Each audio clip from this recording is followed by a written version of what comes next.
ಎಲ್ಲಿಯೋ ಕೆಲಸದಲ್ಲಿ ಇರುವುದು, ತಂದೆ ತಾಯಿ ಇಲ್ಲಿಂದ ದುಡ್ಡು ಹಾಕುವಂತದ್ದು ಎಷ್ಟೋ ಜನರನ್ನ ನಾನು ನೋಡಿದ್ದೇನೆ. ನಮ್ಮ ಹಳೆ ಜನರೇಷನ್ ಅವರು ಹೇಗೆ ಗದ್ದೆ ಬೇಸಾಯ ಮಾಡಿದಾರೋ ಹಾಗೆ ನಾವು ಇನ್ನು ಮಾಡ್ಲಿಕ್ಕೆ ಉಂಟು ಅಂತ ಹೇಳುದು ನನ್ನ ಅಭಿಪ್ರಾಯ.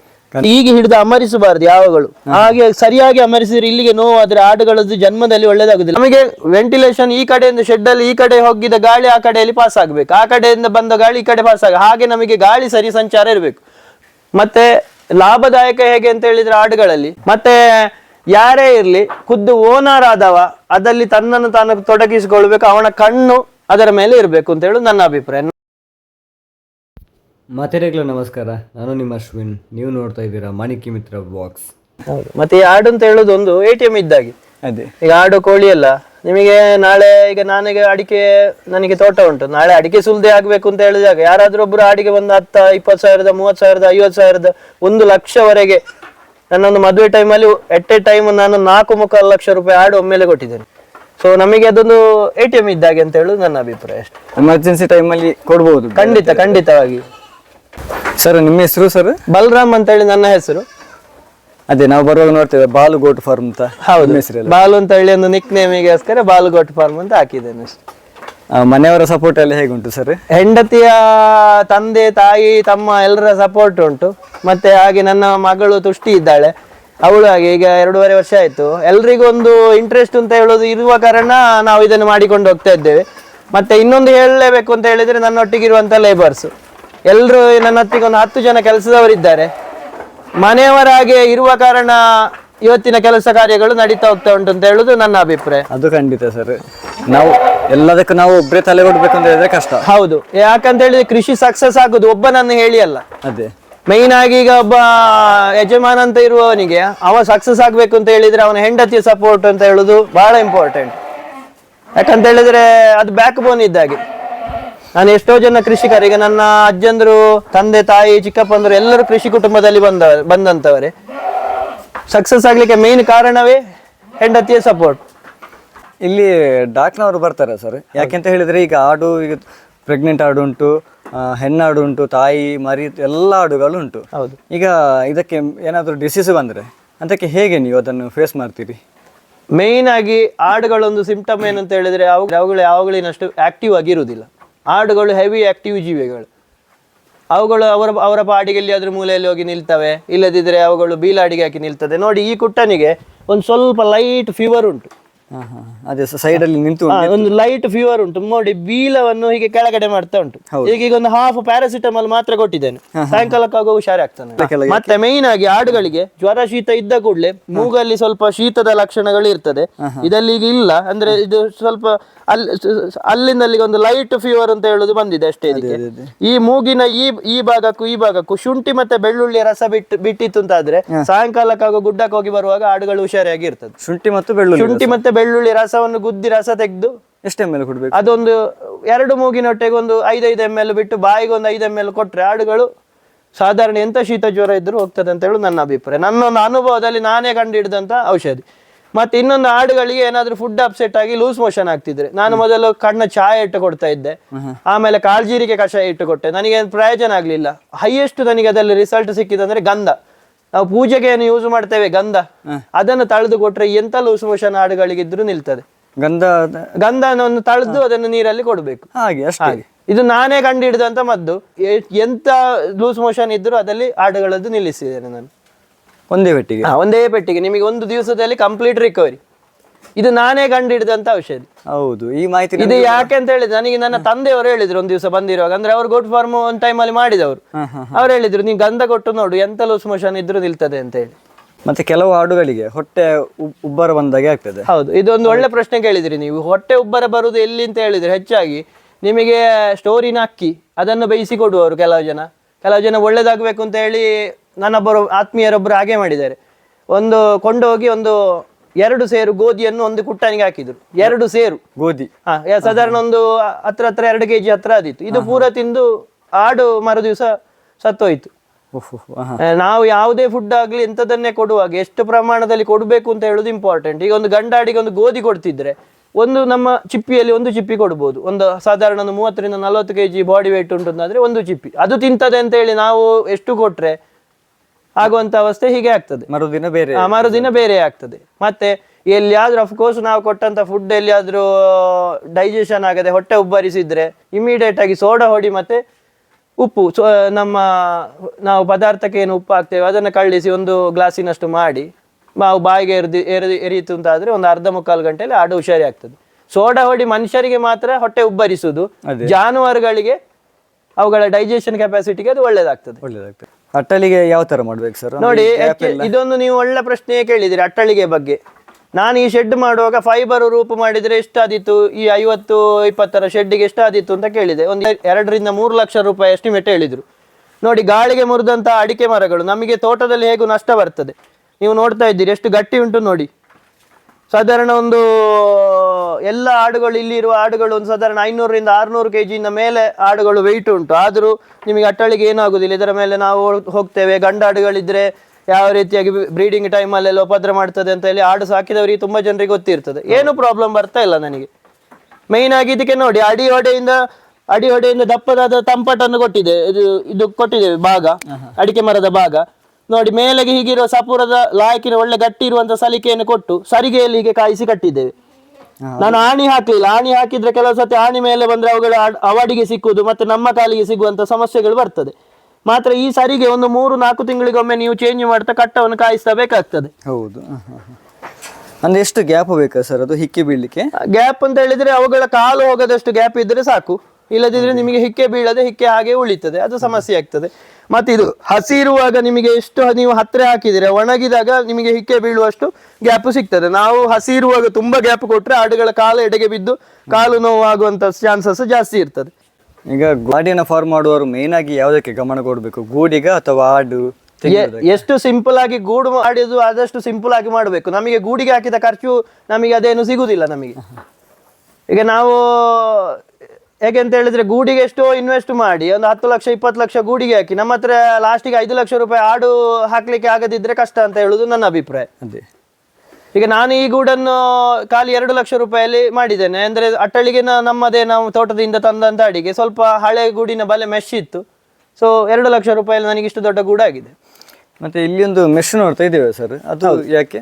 ಈ ಮೆಶ್ ನಾನು ನಿಜವಾಗಿ ಮಾಡಿದ್ದು ಅಂದ್ರೆ ನನ್ನ ಹತ್ರ ಕಟ್ಟದ ಅಂಕದ ಕೋಳಿಗಳಿತ್ತು. ಕೋಳಿಗಳಿಗೆ ಬೇಕಾಗಿ ಮಾಡಿದ್ದು. ಈಗ ಅಂದ್ರೆ ಕೋಳಿ ಕಟ್ಟ ಒಂದು ಸ್ವಲ್ಪ ಕಟ್ಟದ ಇದು ಹಿಂದೆ ಹೋದ ಕಾರಣ ಇವುಗಳಲ್ಲಿ ನೋಡಿ, ಇದರ ಒಳಗಡೆ ಈಗ ಸರಿಯಾದ ಜಾಗದಲ್ಲಿ ಹೀಗೆ ಇಟ್ಟು ಮರಿಗಳನ್ನ ರಾತ್ರಿ ಟೈಮ್ ಅಲ್ಲಿ ಇದರ ಒಳಗಡೆ ಹಾಕಿ ಇಟ್ರೆ ನಿಮಗೆ ಕಾಲ ಎಡೆಗೆ ಬೀಳುದು, ಅಮ್ಮನೊಟ್ಟಿಗೆ ಓಡಿ ಎಲ್ಲಿ ಆದ್ರೂ ಇದು ನೇತು ಸಾಯುವಂತ ಪ್ರಮಾಣಗಳು ಯಾವ ಇದು ತೊಂದರೆ ಇಲ್ಲ. ನಮಗೆ ರಾತ್ರಿ ಏನು ಟೆನ್ಷನ್ ಇರುದಿಲ್ಲ. ಇದರ ಒಳಗಡೆ ಇದ್ರೆ ಮರಿಗಳು ಇದರ ಒಳಗಡೆ ಇರ್ತದೆ. ಬೆಳಿಗ್ಗೆ ಆಗೋಗಿಗೆ ಬಿಟ್ರೆ ಅಮ್ಮನ ಹಾಲು ಕುಡಿತದೆ ವಾಪಸ್. ಇದು ಮರಿಗಳಿಗೆ ಬೇಕಾಗಿ ಒಳ್ಳೆ ಐಡಿಯಾ ಇದು. ನೋಡಿ, ಇದರ ಒಳಗಡೆ ಇರ್ತದೆ, ಸೇಫ್ ಆಗಿ ಇರ್ತದೆ. ಅವುಗಳು ಹೊಟ್ಟೆ ತುಂಬಿಸಿ ಮಲಗಿದ್ರೆ ಅದರ ಒಳಗಡೆ ಇರ್ತದೆ. ಬೆಳಿಗ್ಗೆ ಆಗುವಾಗ ಅಮ್ಮನೊಟ್ಟಿಗೆ ಬಿಟ್ರೆ ಆಯ್ತು. ಇದು ಬೆಸ್ಟ್. ಆಚೀಚೆ ಹೋಗ್ಲಿಕ್ಕಿಲ್ಲ ಅಲ್ಲ, ಹೋಗಿ ಕಾಲು ಎಡೆಗೆ ಬೀಳ್ಲಿಕ್ಕಿಲ್ಲ ಕೋಳಿ. ಹೌದು, ಸಣ್ಣ ಮರಿಗಳಲ್ಲ. ಮತ್ತೆ ಕೈಕಾಲು ಗಟ್ಟಿಯಾದ ಮೇಲೆ ಅವುಗಳು ಆಡುಗಳು ಒಂದು ಸಲಿಕೆ ತುಂಡಿದ್ರು ನಿಮಗೆ ಹೋಗ್ತದೆ. ಅವುಗಳು ಒಂದು ಎಷ್ಟು ಸಮಯ ಬೇಕು ಕೈಕಾಲೆಲ್ಲ ಗಟ್ಟಿ ಆಗ್ಲಿಕ್ಕೆ? ಕೈಕಾಲು ಗಟ್ಟಿ ಆಗ್ಲಿಕ್ಕೆ ಒಂದು ಮಿನಿಮಮ್ ಒಂದು 15 to 20 days ಆದ್ರೂ ಬೇಕಲ್ವಾ? ದೊಡ್ಡ ಜಾತಿಯದ್ದಾದ್ರೆ ನಿಮಗೆ ಒಳ್ಳೆ ಒಂದು ಗಟ್ಟಿಮುಟ್ಟಾಗಬೇಕಾದ್ರೆ ಒಂದು 25 ದಿವಸ ಆದ್ರೂ ಬೇಕಲ್ಲ. ಊರಿದಾದ್ರೆ ನಿಮಗೆ 10-12 ದಿವಸ ಸಾಕು. ಅವು ಮತ್ತೆ ಶಾರ್ಪ್ ಊರಿದ್ದು. ಇದೆಲ್ಲ ಎಷ್ಟು ದಿನದಲ್ವಾ ಇದು?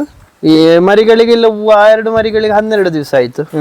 ಇದಕ್ಕೆ 15 ದಿವಸ ಆಯ್ತು. 15 ದಿನ. ಈ ಮರಿಗೆ 18-19 ದಿವಸ ಆಯ್ತು. ಈ ಐಡಿಯಾ ಎಲ್ಲ ಈ ತರ ಇದ್ರೊಳಗೆ ಹಾಕ್ಬೇಕು ಅಂತ ಅದೆಲ್ಲ ಸ್ವಲ್ಪ ಯೂಟ್ಯೂಬ್ ನೋಡಿ ಅಲ್ಲ.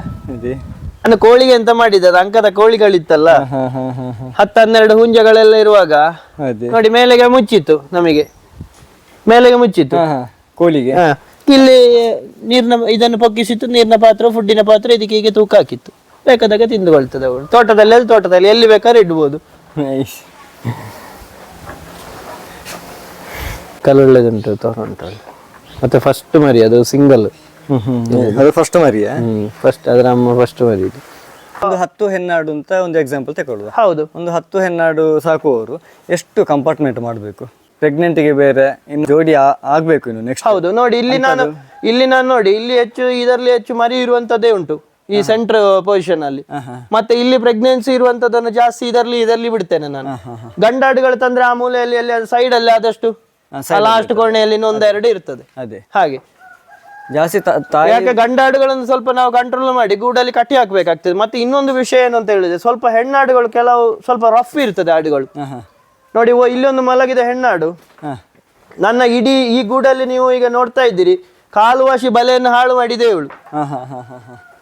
ಸ್ವಲ್ಪ ಅಗ್ರೆಸಿವ್ ಬ್ರೀಡ್. ಹಾಗಿರುವುದನ್ನು ನಾವು ಸ್ವಲ್ಪ ಗೂಡಲ್ಲಿ ಕಟ್ಟಿ ಹಾಕಬೇಕಾಗ್ತದೆ. ಯಾಕಂತ ಹೇಳಿದ್ರೆ ನೋಡಿ, ಆ ಹೆಣ್ಣಾಡು ಇಲ್ಲಿ ಇರುವ ಅಲ್ಲಿ ಒಂದು ಮಲಗಿದಂತ ಒಂದು ಊರಿನ ಹೆಣ್ಣಾಡು ಉಂಟಲ್ಲ, ಅಂತ ಹೆಣ್ಣಾಡುಗಳನ್ನ ಎಲ್ಲಿಯಾರು ಪ್ರೆಗ್ನೆನ್ಸಿಯಲ್ಲಿ ಸ್ವಲ್ಪ ಹೆವಿಯಾಗಿ ಎಲ್ಲಿಯಾದ್ರೂ ತಿವಿದು ಏನಾದ್ರೂ ಆದ್ರೆ, ಹಾಫ್ ಡೆಲಿವರಿ ಆಗಿ ಇಲ್ಲಾದ್ರೆ ಆಡಿಗೆ ಏನಾದ್ರೂ ಪ್ರಾಬ್ಲಮ್ ಆಗೋ ಚಾನ್ಸಸ್ ಇರ್ತದೆ. ಹಾಗೆ ಗೂಡಲ್ಲಿ ಸ್ವಲ್ಪ ರ್ಯಾಶ್ ಇರುವಂತಹ ಹೆಣ್ಣಾಡುಗಳನ್ನು ಹಾಗೆ ಮತ್ತೆ ಗಂಡನ್ನು ಮೈನ್ ಆಗಿ ಗೂಡಲ್ಲಿ ಕಟ್ಟಿ ಹಾಕ್ಬೇಕು ಅಂತ ಹೇಳಿ ನನ್ನ ಅಭಿಪ್ರಾಯ. ಕಟ್ಟಿ ಹಾಕದಿದ್ರೆ ತೊಂದರೆ ಇಲ್ಲ, ಅದನ್ನ ಬಿಟ್ಟು ಫುಲ್ ಲಾಕ್ ಮಾಡುವಾಗೆ ಇರ್ಬೇಕು, ಅದರ ಕೋಶವಾಸಿ ಹೋಗಿ ಬರುವಾಗೆ ಇರಬಾರ್ದು. ಅದೇ ಮತ್ತೆ ಈಗ ಒಂದು ಗಂಡ ಆಡೆಲ್ಲ ಇದ್ರೆ ಕೆಲವು ದಿಕ್ಕಲ್ಲಿ ಎಲ್ಲ ಬಿಟ್ಟು ಅವುಗಳಷ್ಟೇ ಒಂದು ಸಂಸಾರದಾಗಿ ಇರ್ತವೆ, ಏನು ಪ್ರಾಬ್ಲಮ್ ಬರುದಿಲ್ಲ. 2-3 ಗಂಡ ಆಡುಗಳು ಇರುವಾಗ ಯಾವ್ದಾದ್ರು ಒಂದು ಹೆಣ್ಣಾಡುಗಳು ಕ್ರಾಸಿಂಗ್ ಬಂದಂತ ಟೈಮಲ್ಲಿ ಒಂದಕ್ಕೊಂದು ಇದು ಮಾಡಿಕೊಂಡು ಜಗಳ ಮಾಡಿಕೊಂಡು ಪ್ರಾಬ್ಲಮ್ ಬರುದು ಜಾಸ್ತಿ ಉಂಟು. ಆಗಿರುವ ಸಮಸ್ಯೆಯು ನನಗೆ ಆಗಿ ನಾನು ಇದನ್ನು ಬೇರೆ ಬೇರೆ ಕಂಪಾರ್ಟ್ಮೆಂಟ್ ಮಾಡಿದ್ದು ಕಂಟ್ರೋಲಿಗೆ ಬೇಕಾಗಿ. ಮತ್ತೆ ಅವುಗಳು ಇರುವಷ್ಟು ಅವುಗಳ ಪ್ರೆಗ್ನೆನ್ಸಿ ಟೈಮಲ್ಲಿ ಅವುಗಳಿಗೆ ಸರಿಯಾಗಿ ರೆಸ್ಟ್ ಸಿಗಬೇಕು. ಈಗ ಒಂದು ಹೆಣ್ಣಾಡು ಎಷ್ಟು ವರ್ಷಗಳ ಕಾಲ ಮರಿಗಳನ್ನು ಕೊಡ್ತದೆ ಸರ್?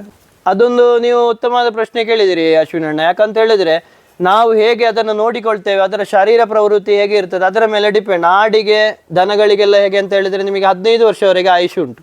12 ವರ್ಷ ಹುಟ್ಟಿದ ಮೇಲೆ, ಈಗ ಒಂದು 6 ತಿಂಗಳ 7 ತಿಂಗಳಲ್ಲಿ ಅದು ಫಸ್ಟ್ ಪ್ರೆಗ್ನೆನ್ಸಿ ಆಗಿ ಮರಿ ಇಟ್ಟ ಮೇಲೆ, 1 ವರ್ಷದ ಒಳಗಡೆ ಮರಿ ಇಟ್ಟ ಮೇಲೆ ನಿಮಗೆ ಸಾಧಾರಣ ಸಾಯುವಲ್ಲಿವರೆಗೂ ಫರ್ಟಿಲಿಟಿ ಇದ್ರೆ ಅವುಗಳು ಮರಿ ಇಡ್ತದೆ. ನಾನು ಆಗೊಂದು ಹೇಳಿದ ಹೆಣ್ಣಾಡು ನನ್ನ ಲೆಕ್ಕದಲ್ಲಿ ಆ ಹೆಣ್ಣಾಡಿಗೆ ಒಂದು 8.5 9 ವರ್ಷದ ಹತ್ರ ಆಗ್ಬೋದು. ನಾನು ತರುವಾಗಲೇ ಅದಕ್ಕೆ 1.5 ವರ್ಷದ ಅಂದಾಜಿ ಆಗಿತ್ತು. 17 ಡೆಲಿವರಿ ಆಗಿದೆ ಅಂತ ಹೇಳುವ ಹೆಣ್ಣಾಡು ನಾನು ತರುವಾಗಲೇ ಅದು 2ನೇ ಪ್ರೆಗ್ನೆನ್ಸಿಯಲ್ಲಿ ತಂದದ್ದು ನಾನು. ಹಾಗೆ ಅವುಗಳು ಎಷ್ಟು ಹೆಲ್ದಿ ಆಗಿರ್ತದೆ ಅಷ್ಟು ಬೇಗ ಬೇಗ ಪ್ರೊಡಕ್ಷನ್ ಮಾಡ್ತಾ ಹೋಗ್ತದೆ. ಹಾಗೆ ಹೆಣ್ಣಾಡು ಉಂಟು ಅಂತಾದ್ರೆ, ಒಳ್ಳೆ ಬ್ರೀಡರ್ ಉಂಟು ಅಂತಾದ್ರೆ ಮರಿಗಳಾಗ್ತಾ ಹೋಗ್ತದೆ. ಅದರಲ್ಲಿ ಬಂದ ಹೆಣ್ಣು ಮರಿಗಳನ್ನು ಇಟ್ಟುಕೊಳ್ಬಹುದು, ಗಂಡು ಮರಿಗಳನ್ನು ಕೊಡ್ಬೋದು. ಈಗ ನನ್ನ ಅಭಿಪ್ರಾಯ ಇದೆ, ನನ್ನಲ್ಲಿ ಅದ ಹೆಲ್ದಿ ಬ್ರೀಡಿನ ಹೆಣ್ಣು ಮರಿಗಳನ್ನು ನಾನು ಯಾರು ಕೇಳಿದ್ರು ಈಗ ಕೊಡ್ತಾ ಇಲ್ಲ. ಯಾಕೆ ನನಗೆ ಸೋತು ಅನುಭವ ಆದ ನನ್ನ ಈ ಮಾತನ್ನು ನಾನು ಹೇಳುದು. ಈಗ ನಮಗೆ ಮತ್ತೆ ನಾವೇನಾಗ್ತದೆ ಅಂತ ಹೇಳಿ ಬದನೆ ಕೊಟ್ಟು ಕುದುರೆ ನಂದ ಅಂತ ಆಗ್ತದೆ. ಒಳ್ಳೆ ಹೆಲ್ದಿ ಮರಿಗಳು ನಮ್ಮಲ್ಲಿ ಆದ ಹೆಣ್ಣು ಮರಿಗಳು, ಫುಡ್ಡು, ನಮ್ಮ ಟೈಮಿಂಗ್ಸು ಮತ್ತೆ ನಮ್ಮ ಎಲ್ಲ ರುಟೀನ್ಗಳಿಗೆ ಅದು ಒಗ್ಗಿಕೊಂಡಿರ್ತದೆ. ಸೊ ಅಂಥವುಗಳನ್ನು ನಾವು ಬೆಳೆಸಿ ಒಳ್ಳೆ ಬ್ರೀಡರ್ ಅನ್ನು ಬೇರೆ ದಿಕ್ಕಿಂದ ತಂದು ಕ್ರಾಸ್ ಮಾಡಿಸಿ ಮರಿ ತೆಗೆಯುವುದು ನಮಗೆ ಲಾಭದಾಯಕ. ಬ್ರೀಡರ್ ಸಿಗ್ತದೆ ಸರ್? ಬ್ರೀಡರ್ ನಮ್ಮ ಲೋಕಲ್ ಅಲ್ಲಿ ಒಳ್ಳೊಳ್ಳೆ ಸಾಕುವವರು ಇದ್ದಾರೆ, ನನಗಿಂತಲೂ ಒಳ್ಳೆ ಆಡು ಸಾಕುವವರು ಇದ್ದಾರೆ. ಸೊ ಅವರಲ್ಲಿಂದ ನಾನು ತೆಕೊಂಡು ಬರ್ತೇನೆ, ಇದು ಮರಿಗಳನ್ನು ತೆಗಿತಾ ಇದ್ದೇನೆ. ಮತ್ತೆ ಅವುಗಳನ್ನು ನಾನು ಹಂತಕ್ಕೆ ಬರುವಾಗ ನನ್ನಲ್ಲಿ ಒಂದು 7-8 ಹೆಣ್ಣಾಡಿಗಳಿಗೆ ಕ್ರಾಸಿಂಗ್ ಆದಾಗ ಒಳ್ಳೆ ಪಾರ್ಟಿ ಬಂದ್ರೆ ಕೊಡ್ತೇನೆ, ಬೇರೆ ಇನ್ನೊಂದು ತೆಗಿತೇನೆ. ಸೊ ಆಗ ವೆರೈಟಿ ಮರಿಗಳು ನಮ್ಮಲ್ಲಿ ಸಿಗ್ತದೆ. ಒಂದೇ ಮರಿ ಅದ ಆಡು ನನಗೆ ಪಾಪ ಅದು ನಾನು ಅದನ್ನು 3 ವರ್ಷ ಸಾಕಿದ್ದೇನೆ, 4 ವರ್ಷ ಗಂಡಾಡನ್ನು ಇಟ್ಟುಕೊಂಡ ಕೂಡಲೇ ಅದರದ್ದೇ ಹೆಣ್ಣು ಮರಿ ಅದೇ ಕ್ರಾಸಿಂಗ್ ಬರುವಾಗ ಅದುವೇ ಕ್ರಾಸಿಂಗ್ ಮಾಡ್ತದೆ. ಸೊ ಅಲ್ಲಿ ಬ್ಲಡ್ ಲೈನ್ ಒಂದೇ ಆಗ್ತದೆ. ಸೊ ಬ್ಲಡ್ ಲೈನ್ ಒಂದೇ ಆದಾಗ ಒಂದು ಜನರೇಷನ್ಗೆ ಏನಾಗುದಿಲ್ಲ, 2ನೇ ಜನರೇಷನ್ 3ನೇ ಜನರೇಷನ್ಗೆ ತಲೆಮಾರಿಯಿಂದ ತಲೆಮಾರಿಗೆ ಹಾಗೆ ಹೋದಾಗ ಅಲ್ಲಿ ಮರಿಗಳು ಸಣ್ಣದಾಗ್ತದೆ, ಇಂಬ್ರೀಡ್ ಆಗಿ ಮರಿಗಳು ಸಾಯುವಂತ ಪ್ರಮಾಣ ಜಾಸ್ತಿ ಇರ್ತದೆ.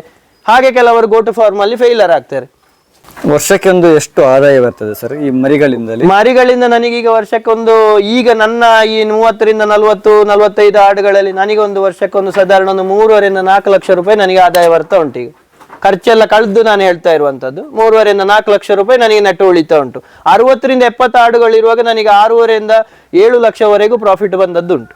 ಮತ್ತೆ ಯಾರೇ ಇರ್ಲಿ, ಖುದ್ದು ಓನರ್ ಆದವ ಅದಲ್ಲಿ ತನ್ನನ್ನು ತಾನು ತೊಡಗಿಸಿಕೊಳ್ಬೇಕು, ಅವನ ಕಣ್ಣು ಅದರ ಮೇಲೆ ಇರಬೇಕು ಅಂತ ಹೇಳಿ ನನ್ನ ಅಭಿಪ್ರಾಯ. ನಾವು ಅದರಲ್ಲಿ ಪಳಗದೆ, ನಾವು ಕೆಲಸದವರನ್ನು ಮಾಡ್ಲಿ ಯಾರನ್ನೇ ಮಾಡ್ಲಿ, ನಾವು ಅದನ್ನು ಫಾಲೋ ಅಪ್ ಮಾಡಬೇಕು, ನಾವು ಅದನ್ನು ನೋಡಿಕೊಳ್ಳುವಂತ ರೀತಿಯಲ್ಲಿ ಇರುವುದು ಅಂತ ಹೇಳಿ ನನ್ನ ಅಭಿಪ್ರಾಯ ಅಷ್ಟೇ. ಮತ್ತೆ ಕ್ಲೀನಿಂಗ್ ನ ವ್ಯವಸ್ಥೆ ಎಲ್ಲ ಹೇಗೆ ಸರ್? ಕ್ಲೀನಿಂಗ್ ಅಂತ ಹೇಳಿದ್ರೆ ನಾನು ನಮ್ಮ ಕೆಲಸದವರು ಅದನ್ನು ಹಿಡಿಸುಡಿಯಲ್ಲೇ ಕ್ಲೀನ್ ಮಾಡಿ ಡೈಲಿ ಕ್ಲೀನ್ ಮಾಡ್ತಾರೆ. ಮತ್ತೆ ವಾರಕ್ಕೊಮ್ಮೆ ಬೂದಿ ಹಾಗೆ ಹಾಕಿ ಕ್ಲೀನ್ ಮಾಡ್ತೇವೆ. ಮತ್ತೆ ನನ್ನ ಹತ್ರ ಕೋಳಿ ಫಾರ್ಮ್ ಇರುವ ಕಾರಣ ಕೋಳಿ ಫಾರ್ಮಿಗೆ ಕ್ಲೀನಿಂಗಿಗೆ ಒಂದು ಲಿಕ್ವಿಡ್ ಕೊಡ್ತಾರೆ. ಆ ಲಿಕ್ವಿಡ್ ಮತ್ತೆ ಡೆಟಾಲ್ ಅನ್ನು ಹಾಕಿ ಒಮ್ಮೆ ಸ್ಪ್ರೇ ಮಾಡಿ ಬಿಡ್ತೇನೆ. ಆಡುಗಳು ಫುಲ್ ಕಂಪ್ಲೀಟ್ ಮರಿಗಳನ್ನೆಲ್ಲ ಹೊರಗಡೆ ಹಾಕಿ ಗುಡ್ಡಕ್ಕೆ ಹೋದಂತ ಟೈಮಲ್ಲಿ ಒಂದು 2 ಗಂಟೆ ಹೊತ್ತು ಫುಲ್ ಅದನ್ನು ತೊಳೆದು ಒಮ್ಮೆ ಕ್ಲೀನ್ ಮಾಡ್ತೇವೆ ಹಾಗೆ ಶೆಡ್ ಅನ್ನು. ಈಗ ಅದನ್ನು ಮಾಡಿದ ಮೇಲೆ ಆಡುಗಳು ಒಳ್ಳೆ ಹೆಲ್ದಿಯಾಗಿ ಉಂಟು ಅಂತ ಹೇಳಿ ನನ್ನ ಅಭಿಪ್ರಾಯ. ದಿನಾಲು ಶೆಡ್ ಅನ್ನು ಕ್ಲೀನ್ ಆಗಿ ಇಟ್ಕೊಳ್ಬೇಕು. ಮತ್ತೆ ತಿಂದಂತ ಪಾತ್ರೆಗಳನ್ನ ಆವಾಗಲೇ ತೆಗೆದು ಕ್ಲೀನ್ ಮಾಡ್ಬೇಕು. ಯಾಕಂತ ಹೇಳಿದ್ರೆ ಇಲ್ಲದ್ರೆ ಅದರ ಯೂರಿನ್ ಅದಕ್ಕೆ ಬೀಳುವಂತದ್ದು, ಇಂಥ ಸಮಸ್ಯೆಗಳೆಲ್ಲ ಆಗ್ತದೆ. ಮತ್ತೆ ನಾನು ಇನ್ನೊಂದು ಏನು ಮಾಡಿದ್ದೇನೆ ಅಂತ ಹೇಳಿದ್ರೆ, ಗೂಡಲ್ಲಿ ಫುಡ್ ಕೊಡುವುದನ್ನು ನಾನು ನಿಲ್ಲಿಸಿದ್ದೇನೆ. ಔಟ್ಸೈಡ್ ಅಲ್ಲೇ ಕೊಡ್ತೇನೆ ಹೆಚ್ಚಾಗಿ ಆಡುಗಳಿಗೆ. ಯಾಕಂತ ಹೇಳಿ ಗೂಡಿಗೆ ಬಂದ ಕೂಡಲೇ ಅವುಗಳು ರೆಸ್ಟಿಗೆ ಅವುಗಳ ಮನೆ ಹಾಗೆ ಅವುಗಳಿಗೆ ಬೇಕದು. ನಾವು ಇಲ್ಲಿ ತಿನ್ಲಿಕ್ಕೆ ಕೊಟ್ಟ ಕೂಡಲೇ ಏನಾಗ್ತದೆ, ಸೊಪ್ಪು ಕಟ್ಟಿ ತಿನ್ಲಿಕ್ಕೆಲ್ಲ ಕೊಟ್ಟ ಕೂಡಲೇ ಆ ಬಿದ್ದಂತ ಸೊಪ್ಪುಗಳನ್ನ, ಅದಕ್ಕೆ ಯೂರಿನ್ ಏನಾದ್ರೂ ಬಿದ್ದಿರ್ತದೆ, ಅದನ್ನು ತಿಂತದೆ ಅವುಗಳು. ಸೊ ಅದರಿಂದ ಆಡುಗಳಿಗೆ ತುಂಬಾ ಕೆಮ್ಮು ಅದು ಇದು ಬರ್ತದೆ. ಈಗ ಇಷ್ಟು ಆಡುಗಳು ನೀವು ನೋಡ್ತಾ ಇದ್ರಿ, ಒಂದು ಆಡಾದ್ರೆ ಆವಾಗಿಂದ ಒಂದು ಕೆಮ್ತಾ ಉಂಟಾ ನೋಡಿ ನೀವು? ಇಲ್ಲ. ಅದೇ ಹೆಚ್ಚಿನ ದಿಕ್ಕಲ್ಲಿ ಪ್ರಾಬ್ಲಮ್ ಅದು. ಸೊಪ್ಪು ಕಟ್ಟಿ ಹೋಗ್ತಾರೆ ಅವರು. ಅದೇ ಆಡ ಆ ಸೊಪ್ಪು ತಿಂದದ್ದು ಕೆಳಗಡೆ ಬೀಳ್ತದೆ. ಆ ಕೆಳಗಡೆ ಬಿದ್ದಂತ ಸೊಪ್ಪುಗಳನ್ನು ಏನ್ ಮಾಡ್ತದೆ ಆಡುಗಳು, ಹಸಿವಾದಾಗ ತಿಂತದೆ. ಆಗ ಸಿಕ್ಕು ಶುರು ಆಗುದು ಅಂತ ಹೇಳಿ ನನ್ನ ಅಭಿಪ್ರಾಯ. ನನ್ನ ಅನುಭವದಲ್ಲಿ ನಾನು ಇದನ್ನು ಹೇಳಿದಂತದ್ದೇ. ಮತ್ತೆ ಈಗ ಸೈಡ್ ಅಲ್ಲಿ ಎಲ್ಲ ಕಟ್ಟಿದ್ದೀರಿ ಸರ್, ಅದು ಯಾಕೆ ಟರ್ಪಲ್ನಾಗೆ? ಟರ್ಪಲ್ ಯಾಕಂತ ಹೇಳಿದ್ರೆ ಮಳೆಗಾಲದಲ್ಲಿ ನಿಮಗೆ ಹಿರಾಳಿ ಬಡಿಯದಾಗೆ ಆಡುಗಳಿಗೆ ಮೇಯ್ನ್ ಆಗಿ ಅಂದ್ರೆ ಶೀತದ ವಾತಾವರಣದಿಂದ ಆಡುಗಳು ಸ್ವಲ್ಪ ದೂರ ಇರುವಂತ ಪ್ರಾಣಿಗಳು. ನಿಮಗೆ ಎಷ್ಟೇ ಟೆಂಪರೇಚರ್ ಇದ್ರು ಆಡುಗಳಿಗೆ ಸರಿಯಾದ ನೀರು ಕರೆಕ್ಟ್ ಆಗಿ ನೀವು ಬಾಕಿ ನೀವು ಹೇಗೆ ಅವುಗಳನ್ನು ನೋಡಿಕೊಳ್ತೀರಿ ಅಂತ ಇದ್ರೆ ಅವುಗಳಿಗೆ ಎಂತ ಡಿಸೀಸ್ ಬರುದಿಲ್ಲ. ಸ್ವಲ್ಪ ಕೋಲ್ಡ್ ಕ್ಲೈಮೇಟ್ ಆದ ಕೂಡಲೇ ಆಡುಗಳಿಗೆ ಶೀತ ಆಗುವಂತದ್ದು, ಸ್ವಲ್ಪ ಆಗ ನಮಗೆ ಸ್ವಲ್ಪ ರಕ್ಷಣೆಗೆ ಬೇಕಾಗಿ ನಾವು ಕಟ್ಟಿಕೊಳ್ಳುವಂತ. ಮಳೆಗಾಲದಲ್ಲಿ ಮತ್ತು ಚಳಿಗಾಲದಲ್ಲಿ ಸ್ವಲ್ಪ ಬಂದಿರ್ಬೇಕು. ಹಾಗೆ ಹೇಳಿ ವೆಂಟಿಲೇಷನ್, ಗಾಳಿ ಈ ಕಡೆಯಿಂದ ಹೋಗಿ ಆ ಕಡೆಯಿಂದಲೂ ಬರ್ಲಬೇಕು. ನೋಡಿ ಇಲ್ಲೊಂದು ಸ್ವಲ್ಪ ನಾನು ಗ್ಯಾಪ್ ಕೊಟ್ಟಿದ್ದೇನೆ. ಇದು ಮಳೆಗಾಲದಲ್ಲಿ ಹೀಗೆ ಗ್ಯಾಪ್ ಇಡ್ತೇನೆ ನಾನು ಗಾಳಿಗೆ ಬೇಕಾಗಿ. ವೆಂಟಿಲೇಷನ್ ಈ ಕಡೆಯಿಂದ ಶೆಡ್ ಅಲ್ಲಿ ಈ ಕಡೆ ಹೋಗಿದ ಗಾಳಿ ಆ ಕಡೆಯಲ್ಲಿ ಪಾಸ್ ಆಗ್ಬೇಕು, ಆ ಕಡೆಯಿಂದ ಬಂದ ಗಾಳಿ ಈ ಕಡೆ ಪಾಸ್ ಆಗ. ಹಾಗೆ ನಮಗೆ ಗಾಳಿ ಸರಿ ಸಂಚಾರ ಇರಬೇಕು. ಗಾಳಿ ಸರಿಯಾದ ಸಂಚಾರ ಇದ್ದ ಮೇಲೆ, ಈ ಶೆಡ್ ಮಾಡಿದ ಮೇಲೆ ನಾನು ದೇವರಚಿಸಿ ಒಂದೇ ಒಂದು ಆಡಿನ ಮರಿಗಳನ್ನು ಹೊಂಡಕ್ಕೆ ಹಾಕ್ಲಿಲ್ಲ. ಈಗ ಮೈನ್ ಸಿಂಪಲ್ ಆಗಿ ನಾವು ಅರ್ಥ ಮಾಡಿಕೊಳ್ಳುವುದಾದ್ರೆ, ನಮಗೆ ಹೇಗೆ ಗಾಳಿ ಆಹಾರ ಕರೆಕ್ಟ್ ಆಗಿ ಬೇಕು ಹಾಗೇನೆ ಆಡುಗಳು, ಹಾಗೆ ಪ್ರಾಣಿಗಳಿಗೂ ಬೇಕು ಅಂತ ಹೇಳುದು ಅಭಿಪ್ರಾಯ. ಮತ್ತೆ ಲಾಭದಾಯಕ ಹೇಗೆ ಅಂತ ಹೇಳಿದ್ರೆ, ಆಡುಗಳಲ್ಲಿ ಸಿಕ್ಕಾಪಟ್ಟೆ ನಾವು ಕೈತನಸು ಕೊಟ್ಟು ನಮಗೆ ಮಾರ್ಕೆಟ್ ಮಾಡಿ ಎಂತದ್ದು ಸಿಗ್ಲಿಕ್ಕಿಲ್ಲ. ಅದು ಒಂದು ವಿಷಯ ಓಪನ್ ಆಗಿ ಹೇಳುದು ನಾನೊಂದು. ಔಟ್ಸೈಡ್ ನಾವು ಬಿಡ್ಬೇಕು. ಔಟ್ಸೈಡ್ ಬಿಡ್ಲಿಕ್ಕೆ ಆಗದಿದ್ರೆ ನಾವು ಸೊಪ್ಪು ಅದು ಇದು ಏನಾದ್ರು ಅವುಗಳಿಗೆ ತಿನ್ನುವಂತ ವ್ಯವಸ್ಥೆಗಳನ್ನು ಮಾಡಿ, ನಾವು ಏನು ಹೊರಗಡೆಯಿಂದ ಈಗ ಹಿಂಡಿ ಬೂಸಗಳನ್ನು ಏನು ತರ್ತೇವೆ ಅದನ್ನು ಆದಷ್ಟು ಕಡಿಮೆ ಕೊಟ್ಟು ಸಾಕಿ ನಮಗೆ ಅದರಲ್ಲಿ ಹೆಚ್ಚು ಆದಾಯ ತೆಗೆಯುವಂಥದ್ದು ಉತ್ತಮವಾದ ವಿಷಯ. ಈಗ ಕೆಲವರು ಗೂಡಲ್ಲೇ ಕಟ್ಟಿ ಸಾಕ್ತಾರೆ. ಅಂದ್ರೆ ನಿಮಗೆ ನೋಡಿ, ಔಟ್ಸೈಡ್ ಬಿಟ್ಟ ಕೂಡಲೇ ಅವುಗಳ ಇಷ್ಟದ ಹಾಗೆ ಅವುಗಳ ಆಹಾರ ಏನು ಬೇಕು ಅದನ್ನೆಲ್ಲ ತಿಂದುಕೊಂಡು ಬರ್ತದೆ, ಹೆಲ್ದಿಯಾಗಿರ್ತದೆ. ನಾವು ಗೂಡಲ್ಲೇ ಆದ್ರೆ ನಾವು ಕೊಟ್ಟದನ್ನು ಮಾತ್ರ ಅಲ್ಲ ಅವುಗಳು ತಿನ್ನೋದು. ಅಂದ್ರೆ ಬಿಸಿಲು ಬೇಕೇ ಬೇಕು ಅಂತ ಏನಾದ್ರು? ಬಿಸಿಲು ಅಂದ್ರೆ ಒಂದು ದಿವಸದಲ್ಲಿ ಒಂದು ಆಡಿಗೆ ಒಂದು ಅರ್ಧ ಗಂಟೆ, ಬೆಳಿಗ್ಗೆ ಸಾಯಂಕಾಲ ಒಂದು ಗಂಟೆ ಆದ್ರೂ ಅವುಗಳಿಗೆ ಮಣ್ಣಿನ ಸ್ಪರ್ಶ ಆದ್ರೆ ಅವುಗಳು ಹೆಲ್ದಿ ಆಗಿರ್ತದೆ. ಅವುಗಳ ಆ ಕಾಲಿನ ಅವಡಿಗೆ ಮಣ್ಣಿನ ಸ್ಪರ್ಶ ಅಂತ ಹೇಳುವುದನ್ನು ಸರಿಯಾಗಿ ಆದ್ರೆ ಅವುಗಳು ಹೆಲ್ದಿ ಆಗಿರ್ತದೆ ಅಂತ ಹೇಳುದು ನನ್ನ ಅಭಿಪ್ರಾಯ. ಬಿಸಿಲಿಗೆ ಸ್ವಲ್ಪ ಮತ್ತೆ ಅವುಗಳಿಗೆ ಈಗ ದೊಡ್ಡ ದೊಡ್ಡ ಜಾತಿಯ ಆಡುಗಳಿಗೆ ಅವಡು ಸಿಕ್ಕುಗಳು, ಕಾಲು ನೋವು ಬರುವಂತದ್ದು ಅಂತದ್ದೆಲ್ಲ ಬಹಳ ಕಡಿಮೆ ಅಂತ ಹೇಳುದು ನನ್ನ ಅಭಿಪ್ರಾಯ. ಯಾರಾದ್ರೂ ನಿಮ್ಮನ್ನು ಕಾಂಟ್ಯಾಕ್ಟ್ ಮಾಡ್ಬೇಕು ಅಂತ ಹೇಳಿದ್ರೆ ಬರ್ಬಹುದಾ? ಖಂಡಿತ ಬರ್ಬೋದು. ಅದರ ಬಗ್ಗೆ ಮಾಹಿತಿ ಬೇಕಾದವರಿಗೆ ಕೊಡ್ಬೋದು. ಈಗಿನ ಯೂತ್ ಜನರೇಷನ್ ಇನ್ನು ಕೃಷಿಗೆ ಬರ್ಬೇಕು ಅಂತ ಹೇಳುದು ನನ್ನ ಇಂಟೆನ್ಷನ್. ಈಗ ನೀವೆಲ್ಲ ಈಗ ಸಣ್ಣ ಒಂದು ದೊಡ್ಡ ಏಜಿನವರೇನೂ ಅಲ್ಲ. ಈಗ ನೀವು ಅಲ್ಲ ಅಶ್ವಿನ್ ಅಣ್ಣ, ನಾನು ಅಲ್ಲ. ನಮ್ಮಂತ ಯೂತ್ ಜನರೇಷನ್ ಅವರು ಬರ್ಬೇಕು ಕೃಷಿಗೆ. ಇನ್ನು ಕೃಷಿಗೆ ಆದ್ಯತೆ ಉಂಟು. ಈಗ ನಾವು ನಮ್ಮ ಹಳೆ ಜನರೇಷನ್ ಅವರು ಹೇಗೆ ಗದ್ದೆ ಬೇಸಾಯ ಮಾಡಿದಾರೋ ಹಾಗೆ ನಾವು ಇನ್ನು ಮಾಡ್ಲಿಕ್ಕೆ ಉಂಟು ಅಂತ ಹೇಳುದು ನನ್ನ ಅಭಿಪ್ರಾಯ. ಅಂತ ಪರಿಸ್ಥಿತಿ, ಅಂತ ಸಂದರ್ಭಗಳು ಇನ್ನು ಕ್ರಿಯೇಷನ್ ಆಗ್ತದೆ ಅಂತ ಹೇಳುವಂತದ್ದು ಈಗಲೇ ನಮಗೆ ಯುದ್ಧದ್ದು ಅದು ಇದೆಲ್ಲ ಗೊತ್ತಾಗ್ತಾ ಉಂಟು. ಹಾಗೆ ಆದಷ್ಟು ಯಂಗ್ಸ್ಟರ್ಗಳು ಇಲ್ಲಿ ಎಲ್ಲಿಯೋ ಕೆಲಸದಲ್ಲಿ ಇರುವುದು, ತಂದೆ ತಾಯಿ ಇಲ್ಲಿಂದ ದುಡ್ಡು ಹಾಕುವಂಥದ್ದು ಎಷ್ಟೋ ಜನರನ್ನು ನಾನು ನೋಡಿದ್ದೇನೆ. ನಮಗೆ ಏನಿದ್ರು ಊರಲ್ಲಿ ನಮಗೆ ಎಷ್ಟೇ ಕಷ್ಟ ಆದ್ರೂ ಏನಾದ್ರೂ ಜೀವನ ನಡೆಸಲಿಕ್ಕೆ ಒಂದು ಕಷ್ಟ ಇಲ್ಲ ಅಂತ ಹೇಳುದು ನನ್ನ ಅಭಿಪ್ರಾಯ. ಈಗ ಗುಡ್ಡಕ್ಕೆ ಬಿಡುವಂತ ಸಮಯ ಇನ್ನೀಗ ಗುಡ್ಡಕ್ಕೆ ಬಿಡ್ತೇವೆ ಅದನ್ನು. ಒಳ್ಳೆ ಬಿಸಿಲಾಗುವಾಗ ಒಳ್ಳೆಯನ್ನು ಕುಡಿಸ್ತೇವೆ, ಒಮ್ಮೆ ಖುಷಿ ಆಗ್ತದೆ. ಹೌದು. ಈಗ ಆಡನ್ನು ನಾವು ಹಿಡಿಯುವಾಗ ಯಾವ ಪಾರ್ಟ್ ಅಲ್ಲಿ ಹಿಡಿಬಾರ್ದು? ಮೇಯ್ನ್ ಆಗಿ ಆಡುಗಳನ್ನು, ಇದೊಂದು ಒಳ್ಳೆ ಪ್ರಶ್ನೆ ಕೇಳಿದ್ರಿ ನೀವು. ಆಡುಗಳ ಈ ಪೋರ್ಷನ್ ಅಲ್ಲಿ ಅಂದ್ರೆ ಈ ಹಿಂಬದಿಯ ಈ ಬ್ಯಾಕ್ ಕೂಟು ಅಂತ ಏನ್ ಹೇಳ್ತೇವೆ, ಹೀಗೆ ಹಿಡಿದು ಅಮರಿಸಬಾರ್ದು ಯಾವಾಗಲೂ. ಹಾಗೆ ಸರಿಯಾಗಿ ಅಮರಿಸಿದ್ರೆ ಇಲ್ಲಿಗೆ ನೋವಾದ್ರೆ ಆಡುಗಳದ್ದು ಜನ್ಮದಲ್ಲಿ ಒಳ್ಳೇದಾಗುದಿಲ್ಲ. ಆಡುಗಳನ್ನು ಒಂದ ಹಿಡಿತಿದ್ರೆ ಹೀಗೆ ಹಿಡಿಬೇಕು, ಇಲ್ಲದಿದ್ರೆ ದೊಡ್ಡ ಗಂಡಾಡುಗಳಾಗ್ಲಿ ಹೆಣ್ಣಾಡುಗಳಾಗ್ಲಿ ಕಿವಿಯಲ್ಲಿ ಹಿಡಿದ್ರೆ ಉತ್ತಮ. ಅಂದ್ರೆ ಹಿಂದಿನ ಶೇಪಲ್ಲಿ ಯಾವತ್ತು ಆಡುಗಳನ್ನು ಮರಿಗಳನ್ನು ಹಿಡಿಯುವಾಗಾದ್ರೂ ಸಮ ಕಾಲಲ್ಲಿ ಆದ್ರೂ ಹೀಗೆ ಹಿಡಿಬಹುದು. ಹಾಗೆ ಇಲ್ಲಿ ಹೀಗೆ ಮಾಡಿ ಯಾವಾಗಲೂ ಹಿಡಿದು ಅಮರಿಸಬಾರ್ದು. ಈ ಬ್ಯಾಕ್ ಕೂಟಿನ ಈ ಪೋರ್ಷನ್ಗೆ ಒಮ್ಮೆ ನೋವು ಆದ್ರೆ ಆಡುಗಳು ನೀವು ಎಂತ ಫುಡ್ ಕೊಟ್ಟರು ಒಳ್ಳೇದಾಗುದಿಲ್ಲ. ಬಾಕಿಯಲ್ಲಿ ಈ ಕೆಲವರು ಬಚ್ಚು ಶಾಪಿನವರೇ ಬರ್ತಾರೆ, ನಾನು ಯಾವುದೇ ಆಡುಗಳನ್ನಾಗ್ಲಿ ಈ ರೀತಿಯಾಗಿ ಅಮರಿಸ್ಲಿಕ್ಕೆ ಅವರ ಹತ್ರ ಬಿಡುದಿಲ್ಲ. ಯಾಕಂದ್ರೆ ಇಲ್ಲಿಗೊಮ್ಮೆ ನೋವಾದ್ರೆ ಈ ಪೋರ್ಷನ್ಗೆ ನೋವಾದ್ರೆ ಅವುಗಳು ಈ ಎರಡು ಕಾಲುಗಳನ್ನು ಮತ್ತೆ ಎಳಿತಾ ಹೋಗ್ತವೆ. ಮತ್ತೆ ನಾವು ಸಾಕಿ ಪ್ರಯೋಜನ ಇಲ್ಲ, ಗ್ರೋತ್ ಮತ್ತೆ ಕುಂಠಿತ ಆಗ್ತದೆ ಅಲ್ಲಿ. ಆಡುಗಳು ಮತ್ತೊಂದು ಎಷ್ಟೇ ಹೆಲ್ದಿ ಆಗಿರ್ಲಿ ಏನೇ ಇರ್ಲಿ, ಅವುಗಳ ಕೆಲವು ಪಾರ್ಟ್ಗಳಿಗೆ ನೋವಾದ್ರೆ ಅವುಗಳು ಮತ್ತೆ ಬಹಳ ಸಫರ್ ಆಗ್ತವೆ.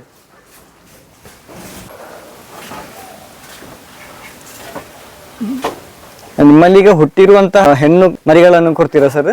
ಹೆಣ್ಣು ಮರಿಗಳನ್ನು ಕೊಡ್ತೇನೆ ಹಾಗೇಳಿ ಎಲ್ಲ. ಈಗ ಹೇಗೆ ಅಂತ ಹೇಳಿದ್ರೆ ವರ್ಷದಲ್ಲಿ ನನಗೊಂದು 40-50 ಮರಿಗಳು ಬಂದ್ರೆ ಒಂದು 5-6 ಮರಿಗಳನ್ನು ನಾನು ಇಟ್ಟುಕೊಳ್ತೇನೆ, ಹೆಣ್ಣು ಮರಿಗಳನ್ನು. ಗಂಡು ಮರಿಗಳನ್ನು ಯಾಕೆ ಇಟ್ಟುಕೊಳ್ಳುದಿಲ್ಲ ಅಂತ ಹೇಳಿದ್ರೆ ಅದರದ್ದೇ ಅಕ್ಕ ಉಂಟು, ತಾಯಿ ಉಂಟು, ಸೇಮ್ ಇದರಲ್ಲಿ ಬಂದಂತ ಬ್ಲಡ್ ಲೈನಿನ ಬೇರೆ ಮರಿಗಳು ಉಂಟು. ಆಗ ಏನಾಗ್ತದೆ, ಇಂಬ್ರೀಡ್ ಆಗ್ತದೆ ಅಂತ ಹೇಳೋ ಪರ್ಪಸ್ ಇಂದ ಗಂಡು ಮರಿಗಳನ್ನು ನಾನು ಕೊಡ್ತಾ ಇದ್ದೇನೆ. ಮತ್ತೆ ನಮ್ಮಲ್ಲಿ ಆದ ಹೆಲ್ದಿ ಮರಿಗಳು 2.5-3 ತಿಂಗಳಲ್ಲೇ ಸಾಧಾರಣ ಕ್ರಾಸಿಂಗಿನ ಉಚ್ಚಿಗೆ ಶುರು ಮಾಡ್ತದೆ ಮರಿಗಳು. ಕಂಟ್ರೋಲ್ ಮಾಡ್ಲಿಕ್ಕೆ ಕಷ್ಟ ಆಗ್ತದೆ ಅಂತ ಹೇಳುವ ದೃಷ್ಟಿಯಿಂದ ನಾನು ಕೊಡ್ತಾ ಇದ್ದೇನೆ. ಮತ್ತೆ ಒಳ್ಳೆ ಮರಿಗಳಿಗೆ ಏನಂತ ಹೇಳಿದ್ರೆ ನಮಗೆ ಒಂದು 2 ತಿಂಗಳು ಅಮ್ಮನ ಹಾಲು ಕುಡ್ದಿರ್ತದೆ, 1-1.5 ತಿಂಗಳು ಮತ್ತೆ ಒಂದು ಸ್ವಲ್ಪ ತೆನಸೇನೋ ತಿಂದಿರ್ತದೆ. ಒಳ್ಳೆ ರೇಟಿಗೆ 6,000-8,000 ಸಾವಿರವರೆಗೂ ನಾನು ಮರಿಗಳನ್ನು ಕೊಡ್ತಾ ಇದ್ದೇನೆ. 16-20 kg ವರೆಗೆ ನಾನು ಕೊಡುವಾಗ ಆ ಸೈಜ್ಗೆ ಬರುವ ಮರಿಗಳನ್ನು ಕೊಡ್ತಾ ಇದ್ದೇನೆ.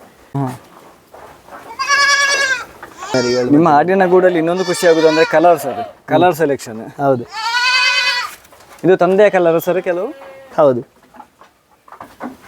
ಇದರ ತಂದೆ ಬ್ಲಾಕ್ ಮತ್ತೆ ವೈಟ್ ಇತ್ತು, ಇದು ವೈಟ್ ಮತ್ತೆ ಬ್ರೌನ್ ಬಂದಿದೆ. ಭಾರಿ ಚಂದ ಇತ್ತು ಕುಟ್ಟ. ಅದು ಒಳ್ಳೆ ಕಿವಿ ಆಗಿ ಹೈದರಾಬಾದ್ ಬಿಟ್ಟಲ್ಲ, ಒಳ್ಳೆ ಎತ್ತು ಕುಟ್ಟ. ಭಾರಿ ಕೊಂಡಾಟದ್ದು ಗೋಣೆ ಈ ಬಾಲಾಗೆ.